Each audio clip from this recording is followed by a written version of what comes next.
नमस्कार भैया बहन। आज हम पाठ 2 पढ़ेंगे। दो सहपाठी। इस पाठ के अंतर्गत सत्यव्रत और प्रियव्रत नाम के दो भैया एक ही विद्यालय में पढ़ते थे। सत्यव्रत का घर शहर में था और प्रियव्रत का घर गांव में था, क्योंकि उसके पिताजी गांव में रहते थे। गर्मी की छुट्टी हो गई थी और प्रियव्रत गांव चला गया। गांव से वह सत्यव्रत को हमेशा पत्र लिखता रहता था। आम पकने का समय आ गया था। आम पक रहा था। सत्यव्रत ने प्रियव्रत को पत्र लिखने में उसे गांव आने के लिए बुलाया। एक दिन सत्यव्रत उसके गांव जाने के लिए तैयार हो गया और प्रियव्रत के पिताजी के साथ वो गांव पहुंच गया। जिस दिन वह गांव गया था उसी दिन आकाश में काले बादल छाए थे। सूरज बादलों में छिपा हुआ था। हवा बह रही थी। धूप कड़ी नहीं थी और हवा में गर्मी भी नहीं थी। सत्यव्रत मन ही मन खुश हो रहा था। उसका मन झूम रहा था। सत्यव्रत ने देखा कि प्रियव्रत स्वागत के लिए दरवाजे पर खड़ा था। प्रियव्रत के पिताजी भी मुस्कुरा रहे थे। वह मुस्कुराता हुआ प्रियव्रत से मिला। इतने में बादल बरसने लगे। वो घर के अंदर गया। घर के सभी सदस्य उस पर अपना प्यार बरसाने लगे। सभी प्यार से उससे बात करने लगे। वह सबको प्रणाम कर आशीर्वाद पाने लगा। वहाँ के प्रेम को देखकर वो अपने शहर को भूल गया था। पड़ोस के बच्चे भी उससे मिलने आ गए। प्रियव्रत सबसे जान पहचान कराने लगा। इतने में संध्या हो गई। वर्षा थम गई। प्रियव्रत सत्यव्रत को लेकर अपने घर के छत पर चला गया। गांव में अंधेरा छा गया था। चारों तरफ लालटेन की रोशनी जगमगा रही थी। प्रियव्रत उसे समझाने लगा और बताने लगा कि गांव के दक्षिण में गंगा बहती है, उत्तर तरफ सड़क है और सड़क के उस पार आम का बगीचा है। आम पकने लगे हैं। हम कल गंगा में स्नान करेंगे और आम के बगीचे में जाकर आम खाएंगे। रात में राम कथा सुनेंगे। सत्यव्रत उनकी बातों को सुनकर सिर हिलाने लगा, पर मन में सोच रहा था कि गांव में नगर जैसी चमक दमक नहीं है।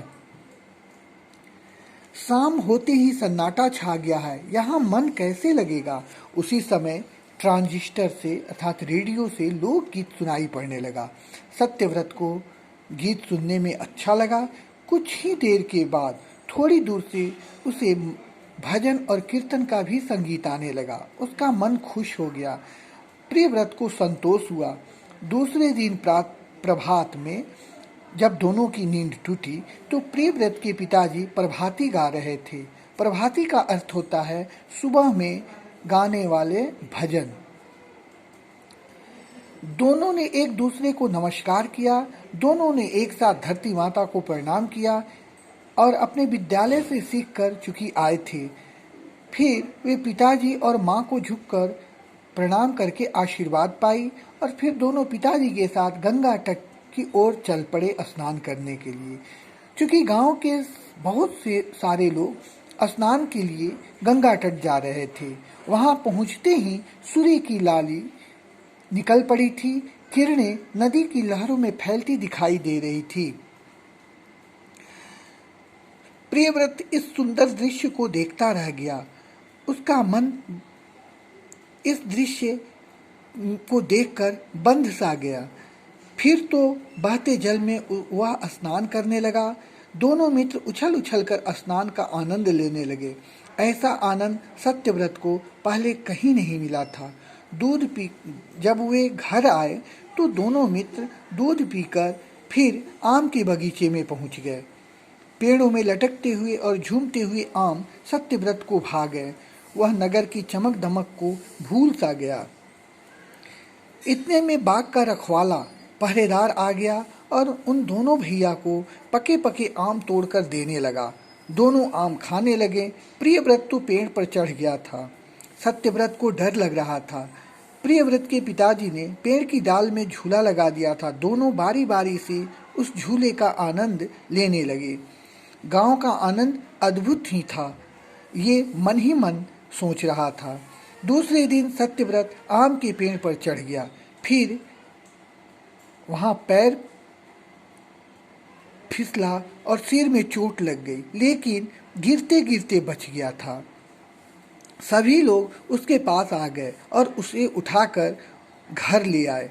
घर के सारे लोग उसकी सेवा शुश्रूषा में लग गए। वह सबका स्नेह पाकर अपने पैर की चोट का पीड़ा भूल सा गया। 3 दिन के बाद सत्यव्रत अपने नगर लौट आया, पर वह आम के बाग को भूल न सका। मन ही मन सोचने लगा, अगले वर्ष फिर गर्मी की छुट्टी में मैं गांव जाऊंगा और वहां का आनंद लूंगा। अब वह अगले वर्ष की प्रतीक्षा करने लगा। इस प्रकार हमने आपको पाठ 2 सहपाठी की कहानी को सुना दिया। इसे आप ध्यान से सुने होंगे।